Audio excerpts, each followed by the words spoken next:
네, 우리나라에서는 미혼부가 아이의 출생 신고를 하는 게 대단히 어렵습니다. 사실상 안 된다고 봐도 될 정도인데요. 며칠 전에 유의미한 판결이 나왔습니다. 대법원이 이런 아이들의 출생 등록 권리를 최초로 인정하는 판결을 내놓은 거죠.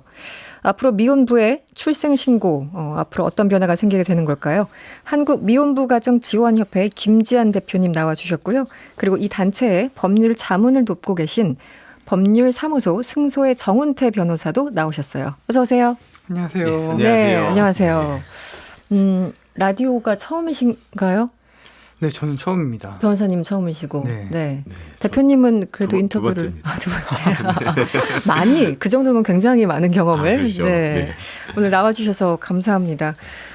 우리 김재한 대표님 인사 주셨는데 김재한 대표를 기억하는 분들이 많으실 겁니다. 2014년 4월이었죠. 네. 아이를 유모차에 태우고 미혼부가 출생 신고를 하는 게 너무 어렵다. 바꿔달라. 이렇게 1인 시위를 하셨습니다. 벌써 6년 전이군요. 네. 당시 어떻게 하다가 이렇게 1인 시위를 해야 되겠다까지 마음을 먹게 되신 걸까요? 네. 아무튼 저 혼자서 그 아이를 출생 신고를 해야 되는데 이제 엄마는 연락이 안 되는 상황이었고 그러다 보니까 혼자 해야 되는데 혼자서는 안 된다고 하니까 뭐 또 나름 그때 당시에 뭐 법률구조공단이라든지 다른 뭐 좀 법률사무소를 찾아가 봤지만 방법이 없다고만 되풀이 그런 얘기만 계속 듣다 보니까 이거는 진짜 뭐가 아닌 것 같은데 네. 예, 해서 너무 절실했죠. 너무 절실했고 좀 뭐 안 좋은 말로 표현하면 그러니까 눈이 뒤집힐 정도로 이게 절실했으니까 아마 1인 시위도 하고 그랬던 것 같습니다. 그분들이 얘기하시는 건 그냥 그렇게 건조하게 뭐 우리나라 법으로는 안 됩니다 이겁니까 그냥? 건조하진 않았어요. 건조하진 않았어요. 예, 너무 안타까워하셨고 네. 정말로 막 도와주고 싶은데 도와주고 싶은데 방법이 없다. 예, 정말로 열심히 방법을 찾으려고 하셨었고 근데 뒤늦게 이제 방법을 찾아주신 분이 있는데 이 방법을 찾는 데만도 뭐 그분 표현으로는 3일을 꼬박 다른 업무를 못하고 그 업무에만 매달렸다. 그걸 찾는 것만 매달렸다고 하시더라고요. 예. 그때 당시에도 이제 너무 현실적으로 벽들이 높으니까 네.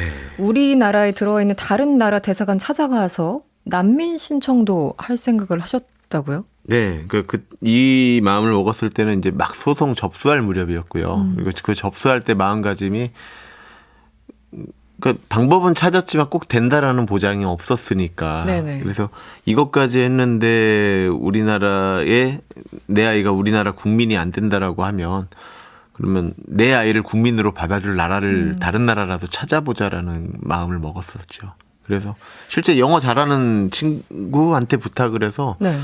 그 대사관에 이렇게 들고 갈 그 영어 편지까지 준비는 했었어요. 그때. 실례하지만 어디 대사관을 생각하셨었나요? 당시에? 스웨덴, 노르웨이, 그러니까 유럽 쪽 우선적으로 했고, 네네. 그리고 혹시나 해서 그 아프리카 쪽에 가나나 나이지리아나 이런 데까지도, 그러니까 어디든 상관없어요. 후진국이냐 선진국이냐가 중요하지가 않았어요. 내 그냥 아이가 중요하니까. 예. 네. 그래서 지금 그 아이는 잘 크고 있습니까? 너무 건강하고 너무 씩씩하게, 씩씩하게. 예, 저한테 너무 잔소리를 잘하는 그런 딸로 잘 자랐습니다. 그렇군요. 네. 정훈태 변호사님 옆에 나와 계신데요. 네. 일단 두 분 그 인연을 제가 방송 직전에 잠깐 여쭤봤더니 우리 김지한 대표님께서 지원협회를 만들고 그걸 보시고 변호사님이 연락을 주셨다고요. 그래서 두 분 인연이 시작된 겁니까? 네, 제가 당시 이제 네. 미혼모들을 이렇게 돕는 협회도 하고 있었고, 네. 또 이제 미혼모 관련 이슈 해가지고는 이제 양육비를 받는 게 이제 좀 문제가 됐었어요. 네네. 그래서 그 관련해서 많이 활동도 많이 하고 있었거든요. 그래서 그런 활동을 하다 보니까 이제 자연스럽게 이제 김지한 대표님을 알게 돼서 네. 연이 좀 닿았죠. 그렇군요. 미혼모 이제 활동 관련해서 여러 가지 도움을 주신 그런 활동들을 하다가 이제 미혼부 이 분들도 역시 혹은 더 어려운 어떤 상황을 맞고 있다는 걸 인지하셨을 텐데 그렇죠. 미혼부는 출생 신고를 왜 이렇게 막았던 걸까요, 법원이 그동안? 그러니까 어머니 같은 경우는 아이를 직접 출생하기 때문에 네, 이 출산을 자녀가 네. 엄마가 이 자녀랑 이제 혈연 관계다라는 게 바로 이제 증명이 되잖아요. 그렇죠. 근데 아버지 같은 경우는 아이를 들고 와도 이게 자기 자식인지 알 수가 없었기 때문에 그래서 이제 우리나라 법들은 주로 엄마가 출생 신고를 하도록 이제 많이 그 위주로 이제 법이 그렇게 만들어져 있죠. 돼 있군요. 네. 그러면 김지현 대표님 그 아이가 출생 신고를 못 하게 됐을 때 네. 그러면은 아이 아플 때 뭐 의료보험 혜택이나 이런 것들은 어떻게 합니까? 어린이집은 어떻게 되고 모든 게 힘들어지는 거 아닌가요? 일단은 그 원칙적으로는 안 되는 거고요. 네네. 네. 그런데 이제 다른 제도가 보완이 돼서 좀 뭐 한시적으로 뭐 이제 아빠의 주민번호로 의료보험이 뭐 12개월까지 된다라든지 뭐 사회복지 전산관리번호라고 하는 이제 그 임시복지번호가 있어요. 네. 뭐 그게 나오면은 좀 어린이집을 보낼 수 있게 되는데 근데 네. 이런 뭐 임시번호도 받는 게 쉽지는 않고 어쨌든 뭐 의료보험 혜택도 안 되고 어린이집도 못 보내게 되는 거 뿐만이 아니라 일단 그 상황에 내 아이가 뭐 이런저런 혜택도 못 받는다가 중요한다기보다도 어쨌든 다른 아이들과 동등하지 않구나, 평등하지 않구나. 응? 네. 내 아이를 엄마 없이 키워야 되는 것도 너무너무 미안한 건데 얘는 다른 아이보다도 뭔가 동등하지 못하고 이 나라의 국민도 아닌 그런 존재로 지금 살게 하고 있구나가 미안함에 미안함을 뭐 곱하기를 한 것 같죠. 네. 뭐 그리고 이제 이렇게 어린이집도 못 보내고 뭐 아이돌봄 서비스도 못 받는 상황이라고 하면은 그럼 갓난아이라고 하면은 24시간 누군가는 지켜줘야 그렇죠. 되는데 네. 이제 혼자 아이를 돌볼 수밖에 없는 상황의 아빠 같은 경우는 그럼 이제 수입을 포기하고 그렇죠. 아이만 지키게 되는 거죠. 그러면서 점점 좀 악순환의 고리가 이제 돌기 시작하는 거예요. 그러니까 수입은 끊겼고 아이한테 들어가는 돈은 생기고 네. 뭐 계속 만약에 아빠가 크게 아프든 아이가 크게 아프든 뭐 이런 경우가 발생된다라고 하면 또 더 큰 그렇죠. 문제가 생기고 이런 경우에 아이는 기본적으로 생존권까지 박탈당하고 있다라고 볼 수 있고 뭐 앞서 말씀드렸듯이 기본권이 없고 동시에 또 평등하지 않은 존재가 되어 있는 거죠. 뭐 엄청난 뭐 혜택을 바라는 것도 아니고 기본적으로 법적으로 기본권만 인정되더라도 괜찮을 텐데 이런 말씀을 주신 것 같고 맞습니다. 그렇게 출생 신고를 못 하고 계시는 미혼부들이 대략 얼마나 되는지 혹시 통계가 있습니까? 통계 잡히기가 좀 네, 나요? 전혀 지금 그 통계를 파악을 못 하고 있어요. 뭐 학계가 됐든 뭐 정부 쪽이 됐든 간에 네. 지자체도 마찬가지고 그 어쨌든 몇 명이- 출생 신고가 완료된 가정만 파악이 되고 있는 거고요. 지금 얼마나 있을지는 추정을 하고 있는 거죠. 그래서 추정. 예, 뭐 제일 많이 추정하시는 분은 3만 명까지도 얘기를 하시고 네. 뭐 적게 보시는 분은 그래도 뭐 한 13,000~14,000명 뭐 이렇게도 얘기를 하시는데 이거는 뭐 숫자가 중요한 건 아닌 것 같아요. 네. 그 숫자보다도 단 한 명의 아이라도 이런 그렇죠. 위기에 빠졌다면 제도권 안에서 보호가 돼야 되는 게 그게 맞는 거니까 뭐 숫자가 큰 의미가 있을까 싶습니다. 그 협회를 만드신 게 1년 전이라고 하셨어요? 네. 네. 1년 전에 이제 그 김지현 대표께서 너무 힘들고 고통스럽고 또 어이없는 어떤 법체계 등등 때문에 고통을 받으시면서 네. 이렇게 한국 미혼부 가정 지원 협회를 만드셨는데 그 이후에 연락 오시는 분들이 좀 계셨을 것 같아요. 어떻습니까? 이제 협회를 만들기 전에는 네네. 이제 제가 개인으로 활동했을 때는 2~3달에 한 번꼴로 이렇게 연락이 와서 문의가 왔었어요. 근데 이제 그런 분들이 뭐 다른 한부모 단체에 연락을 하셔서 제 번호를 알게 돼서 연락이 오거나 네. 아니면 제가 한 번쯤 나갔던 기사나 뭐 이렇게 방송을 보시고 네네.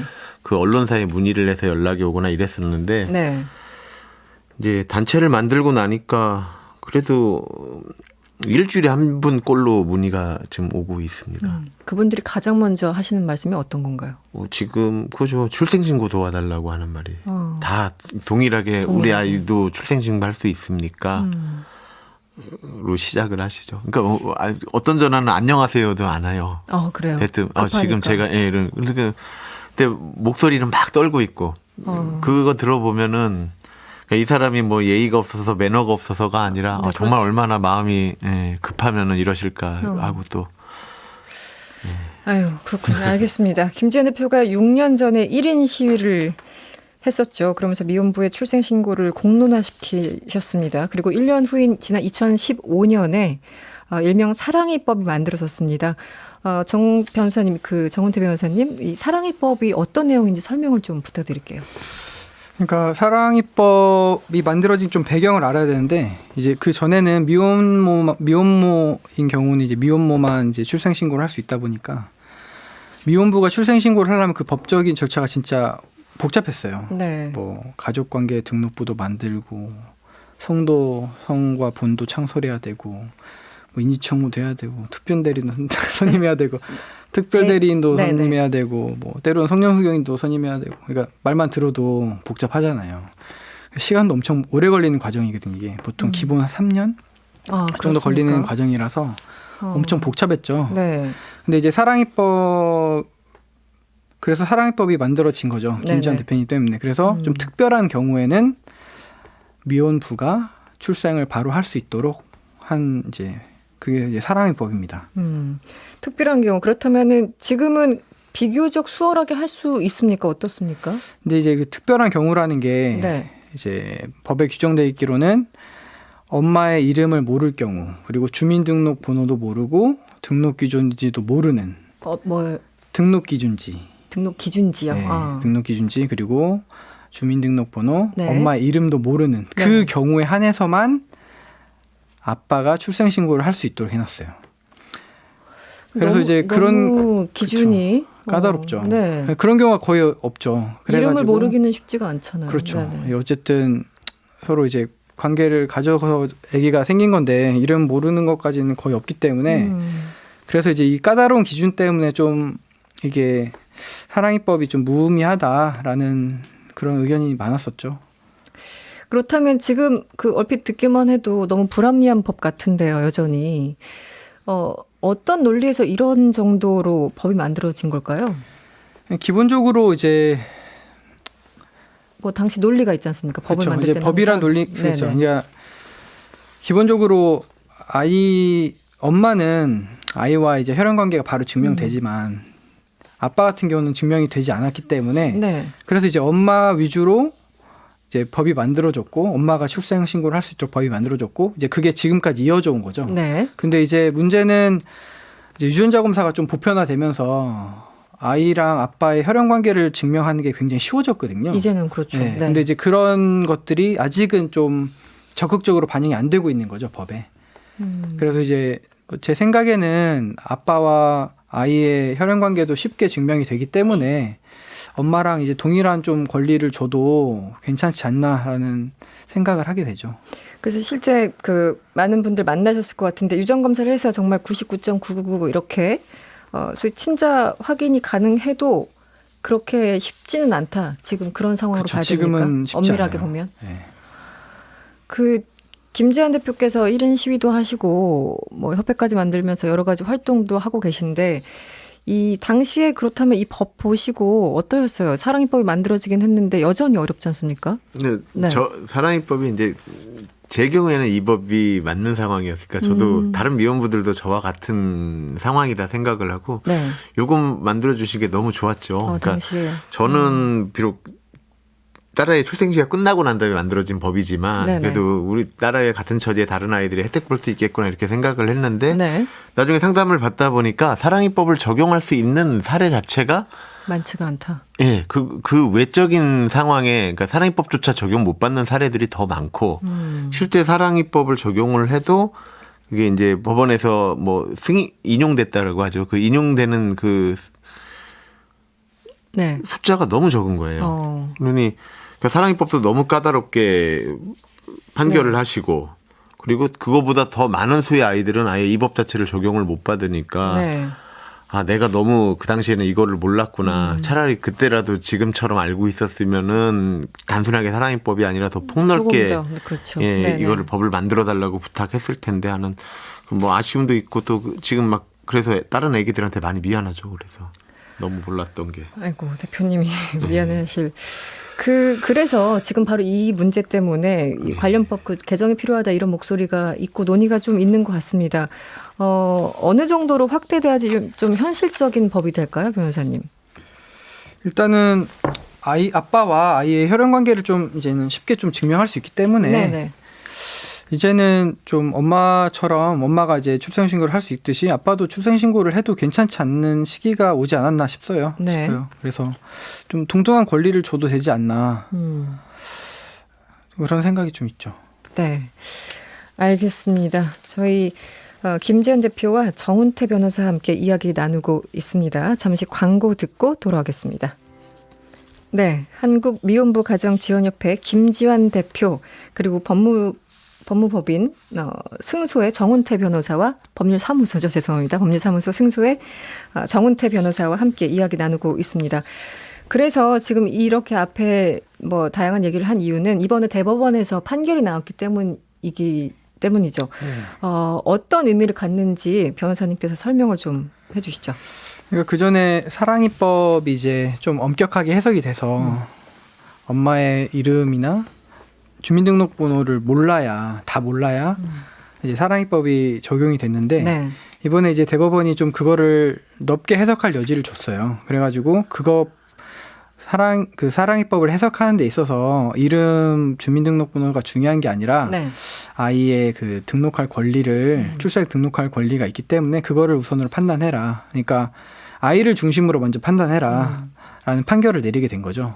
그래서 이제 이 사랑이법을 좀 넓게 해석할 수 있는 여지가 주어졌고 대법원 판결이기 때문에. 네. 네. 그리고 이제 명확하게 이제 아이 출생 등록할 권리라는 걸 명시적으로 명시화했기 때문에 네. 좀 더 이제 좀 넓게 해석할 수 있는 여지가 이게 사실은 주어졌죠. 이제 보통 부모 위주, 뭐 성인 위주로 생각을 하잖아요. 이게 엄마의 권리, 아빠의 권리가 아니라 그냥 아이의 권리라고 생각하면 그렇죠. 조금 더 폭넓게 적용할 수 있었을 텐데 어쨌든 좀 늦었지만 다행인 판결입니다. 김재현 대표님이 아까 이 사랑이법 가지고도 내가 잘 몰라서 미안했다 이런 말씀까지 하셨는데 어떠셨어요? 대법원 판결 나온 이후에 어떤 생각을? 뭐 개인적으로는 이제 그 전까지 제가 늘 얘기하던 얘기가 그거였거든요. 지금 현재 이 아이들에 대해서는 나라에서 법과 제도로 차별을 하고 있다. 기본권을 침해하고 있다. 이 얘기를 계속 해왔었는데 네.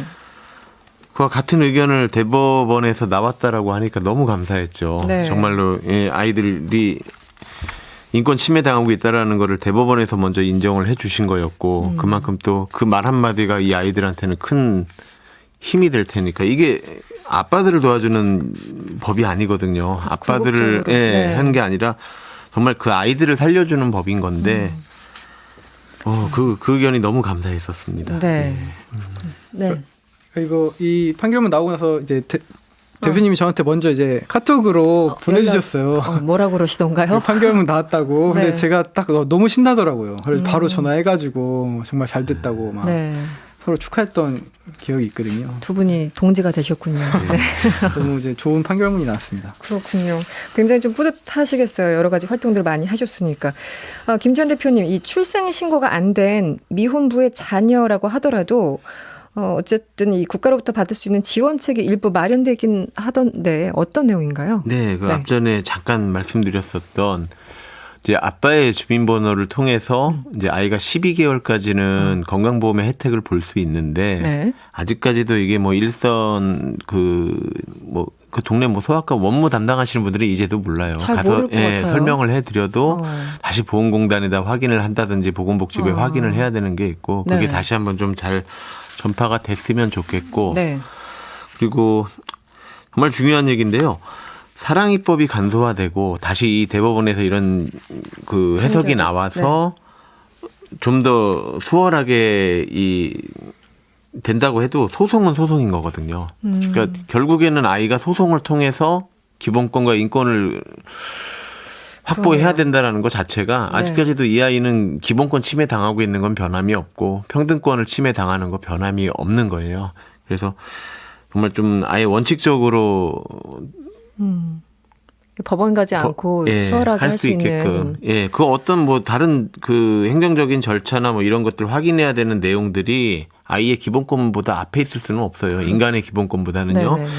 그렇기 때문에 이런 판결이 나온 만큼 법 개정이 더 빨리 이루어져야 되는 거고요. 그리고 또 아까 저 질문 중에 그럼 출생신고 안 된 아동이 얼마나 있냐고 그 네네. 통계가 잡혔냐고 물어보셨는데 네.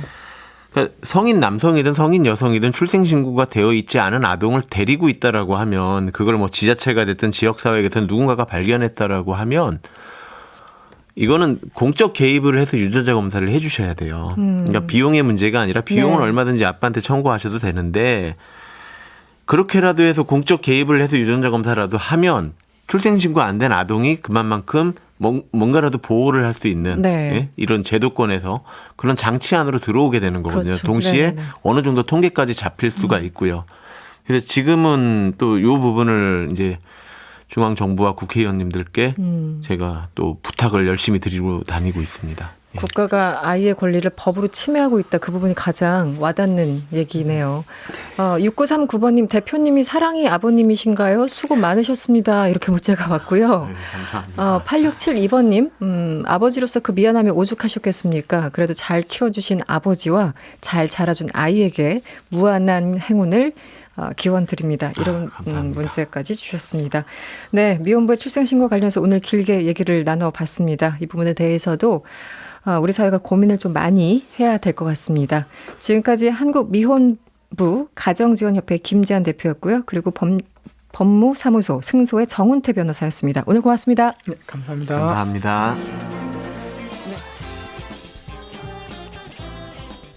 여러분의 퇴근길을 꽉 채워드립니다.